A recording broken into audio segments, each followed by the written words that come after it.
So hello and welcome students. So आज हम लोग क्लास 12th के हिस्ट्री सब्जेक्ट का पीवाईक्यू सॉल्व करने वाले हैं। तो चलिए स्टार्ट करते हैं। तो ये हिस्ट्री सब्जेक्ट का क्लास 12th का पीवाईक्यू है। ये पिछले साल का पीवाईक्यू है 2024 का। ये सेट नंबर 1 है, जैसा कि आप देख सकते हैं। तो चलिए शुरू करते हैं। सबसे पहले हम लोग सेक्शन ए को सॉल्व करेंगे। सेक्शन ए का पहला क्वेश्चन है, which of the following was the best source of Lapis lazuli in Harappan sites. तो जैसा कि हम जानते हैं कि लैपिस लजूली एक बहुत ही प्रेसियस स्टोन था, बहुत ही महंगा मिलता था। जैसे कि डायमंड हम लोग जानते हैं, उसी तरह से लैपिस लजूली पहले के ज़माने में स्टोन हुआ करता था, बहुत ही प्रेसियस हुआ करता था। तो हड़प्पन के टाइम पे ये पाया जाता था। सोर्टुगाई एक जगह है अफगानिस्तान में, वहाँ पर ये पाया गया है लैपिस लजूली। तो इसका correct answer option number D है। फिर नेक्स्ट क्वेश्चन है, consider the following statements of Prabhavati Gupta and choose the correct option. तो प्रभावती गुप्ता के बारे में स्टेटमेंट दिए गए हैं। जैसा कि हम जानते हैं कि प्रभावती गुप्ता चंद्रगुप्त टू की बेटी थी। चंद्रगुप्त टू की बेटी थी प्रभावती गुप्ता। ओके, तो प्रभावती गुप्ता की शादी हुई थी वाकाटक रूलर रुद्रसेन टू से। रुद्रसेन टू से शादी हुई थी प्रभावती गुप्ता की, जो कि वाकाटक रूलर थे। तो पहला स्टेटमेंट दिया हुआ है कि she was the daughter of Chandragupta Maurya. ये स्टेटमेंट गलत है, क्योंकि चंद्रगुप्त टू की बेटी थी, वो चंद्रगुप्त मौर्य की नहीं थी। फिर she was married to Vakataka ruler Rudrasena, ये तो स्टेटमेंट सही है। फिर है she had independent access to resources, ये भी सही है। She gave land grants to people, ये भी सही है। तो पहला स्टेटमेंट गलत है और बाकी तीनों ही सही हैं। तो इस हिसाब से इसका correct answer option number B हो जाएगा, 2, 3 एंड 4। फिर नेक्स्ट क्वेश्चन है, identify the ruler of ancient India with the help of given information. पहला इन्फॉर्मेशन दिया हुआ है, he got the title of Devanampiya. देवनाम पिया, जैसा हम जानते हैं कि अशोका को ये टाइटल दिया गया था देवनाम प्रिय। इसका मतलब होता है देवताओं का प्रिय, बिलव्ड ऑफ द गॉड्स। तो पहले स्टेटमेंट से ही पता चल जाता है कि ये अशोका, इस अशोका के बारे में यहाँ पर बात हो रही है। तो इसका आंसर ऑप्शन नंबर डी होगा, अशोका। नेक्स्ट क्वेश्चन है, question number 4, Sushruta book Sushruta Samhita. Sushruta Samhita is based on which of the following theme. तो हम जानते हैं कि सुश्रुत एक बहुत ही महान डॉक्टर थे पुराने ज़माने में, और इन्होंने एक बुक लिखी थी सुश्रुत संहिता। तो ये मेडिसिन आयुर्वेद पर लिखा गया एक बुक था। तो इसका आंसर हो जाएगा ऑप्शन नंबर बी।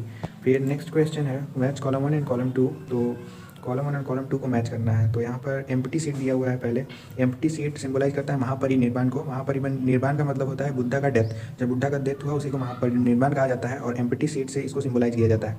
फिर है व्हील। व्हील ये सिंबलाइज करता है कि बुद्धा ने फर्स्ट सरमन अपना कहाँ पे दिया था, पहला उपदेश। तो पहला उपदेश उन्होंने दिया था वाराणसी में। तो व्हील का इससे हो जाएगा कनेक्शन। फिर है साल भंजिका। तो साल भंजिका पुराने ज़माने में गॉडेस हुआ करती थी, जिसके बारे में ऐसा कहा जाता है कि वो जिस भी पेड़ पौधे को छू दिया करती थी वो हरे भरे हो जाते थे, उसमें फूल फल आदि लग जाते थे।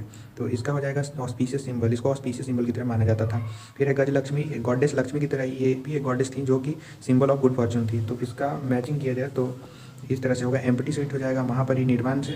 फिर व्हील हो जाएगा आपका फर्स्ट सरमन ऑफ बुद्धा से। साल भंजिका हो जाएगा सिंबल ऑस्पीशियस सिंबल, और गजलक्ष्मी हो जाएगा सिंबल ऑफ गुड फॉर्चून। तो इस हिसाब से देखा जाए तो इसका करेक्ट आंसर होने वाला है 4, 4, 3, 4, 3, 2, 1, यानी कि ऑप्शन नंबर सी इसका करेक्ट आंसर होगा। फिर नेक्स्ट क्वेश्चन है, identify the school of art with the help of the given image of Buddha. तो हम लोगों को ये फिगर देखना है, ये इमेज, ये बुद्धा का इमेज है। जैसे कि हम देख सकते हैं इनकी आंखें यहाँ पर बंद हुई हैं, हाफ क्लोज्ड आइज अगर होगा तो समझ जाइएगा कि ये गांधार स्कूल का डिपिक्शन है, क्योंकि गांधार स्कूल में ही बुद्धा को हाफ क्लोज्ड आई की तरह दिखाया जाता है। उनके कपड़ों को यहाँ पर दिखाया गया है, जो कि गांधार स्कूल को सिंबलाइज कर रहा है। तो इसका आंसर हो जाएगा ऑप्शन नंबर है, गांधार स्कूल ऑफ आर्ट। फिर नेक्स्ट क्वेश्चन है, which of the following clans did Buddha belong to. तो बुद्धा शाक्य क्लैन से बिलोंग करते थे, जैसा कि हम जानते हैं। फिर नेक्स्ट क्वेश्चन है, which of the following pair is correctly match. इसमें से करेक्टली मैच्ड पेयर कौन सा है। तो एंडोगेमी का मतलब होता है marriage with in the same unit या सेम कास्ट। तो ये तो गलत मैचिंग है। फिर है एक्सोगेमी, मतलब कि मैरिज आउटसाइड द यूनिट या कास्ट। तो ये भी गलत मैचिंग है। फिर है पॉलीजिनी। पॉलीजिनी का मतलब कि having many wives. A man which has many wives is called polygamy. तो ये स्टेटमेंट भी फॉल्स है। फिर है पॉलीएंड्री। पॉलीएंड्री का मतलब a women who has several husbands. तो ये स्टेटमेंट करेक्टली मैच्ड है। तो ऑप्शन नंबर डी इसका करेक्ट आंसर होगा। फिर है question number 18, which of the following languages has Al Biruni translated Sanskrit, Pali and Prakrit text in India. तो अल बरूनी ने संस्कृत, पाली और प्राकृत टेक्स्ट को अरेबिक में ट्रांसलेट कर दिया था। तो इसका आंसर होगा ऑप्शन नंबर बी, अरेबिक। फिर 9th क्वेश्चन है, among the following was the mentor of अमीर खुसरो। अमीर खुसरो के कौन टीचर थे या मेंटर थे। तो अमीर खुसरो के टीचर थे निजामुद्दीन औलिया। तो इसका आंसर ऑप्शन डी होगा करेक्ट। तो क्वेश्चन नंबर 10 है, मैच कॉलम 1 एंड कॉलम 2। तो हजाराम टेम्पल है विजयनगर में, फिर चिदम्बरम टेम्पल है तमिलनाडु में, और बृहदेश्वर टेम्पल तंजौर में है, चिन्नकेश्वर टेम्पल वेल्लूर में। तो इसका मैचिंग अगर किया जाए तो उस हिसाब से करेक्ट आंसर होगा ऑप्शन नंबर बी। फिर क्वेश्चन नंबर 11 देखते हैं। क्वेश्चन नंबर 11 में है, which of the following statements correct regarding आइन ए अकबरी। तो आइन ए अकबरी अबुल फजल के द्वारा लिखा हुआ एक बुक था, जो कि अकबर के बारे में हम लोगों को बहुत ही काफ़ी हिस्टोरिकल इन्फॉर्मेशन देता है। अबुल फजल ने लिखा हुआ था इसको, अकबरनामा को और आइन अकबरी को। तो इसका answer Akbarnama was the third book of आइन अकबरी, ये बिल्कुल सही है। तो इसका आंसर यही होगा ऑप्शन नंबर ए। फिर क्वेश्चन नंबर 12 है, among the following options which description of degenerated inspired inspired western theories to develop the idea of oriental despotism. तो ओरिएंटल डेस्पोटिज्म जो डेवलप हुआ है, एक टर्म है ओरिएंटल डेस्पोटिज्म, वो फ्रैंकोइस बर्नर ने एक कॉन्सेप्ट दिया था डिजेनरेटेड ईस्ट, उसी से ये डेवलप हुआ बाद में ओरिएंटल डेस्पोटिज्म। तो फ्रैंकोइस बर्नर, इसका करेक्ट आंसर होगा ऑप्शन नंबर बी। फिर है which of the following was the main factor that led to the decline of the Vijayanagar empire. तो विजयनगर का डिक्लाइन क्यों हुआ इसमें पूछा है। तो विजयनगर का डिक्लाइन हुआ बैटल ऑफ तलीकोटा के बाद।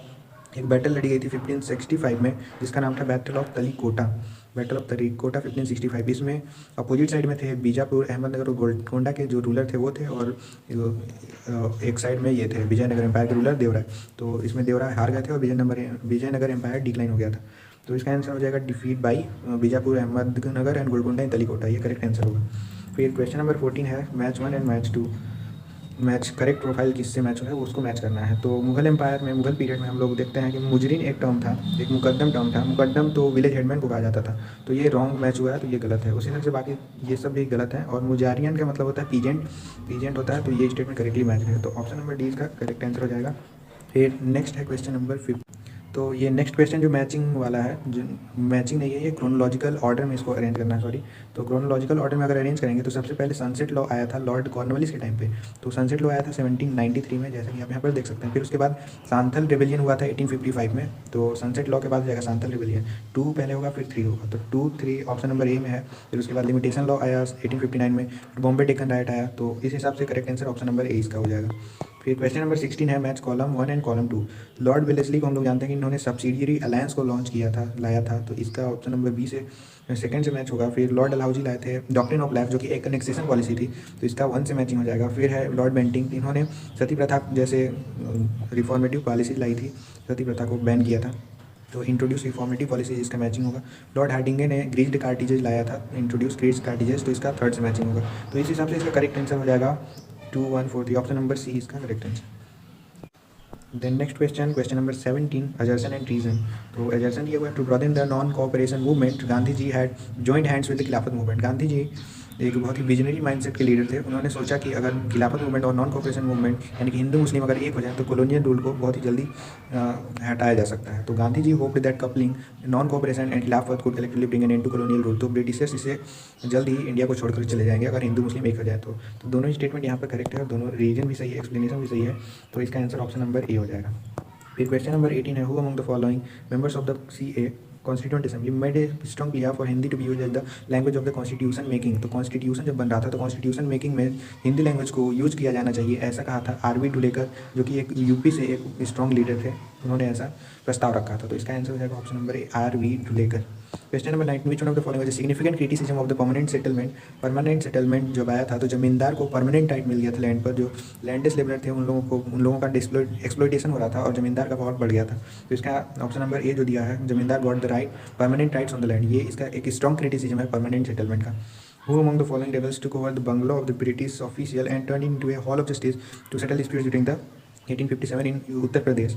तो एक रिवोल्यूशनरी थे शाहमल नाम के एक व्यक्ति थे जिन्होंने ब्रिटिश ऑफिशियल के बंगलों को जाकर के लूट लिया, रेबेल कर दिया, और वहाँ से जब ब्रिटिश ऑफिशियल भाग करके चले गए तो उस बंगलों को उन्होंने हॉल ऑफ जस्टिस में कन्वर्ट कर दिया।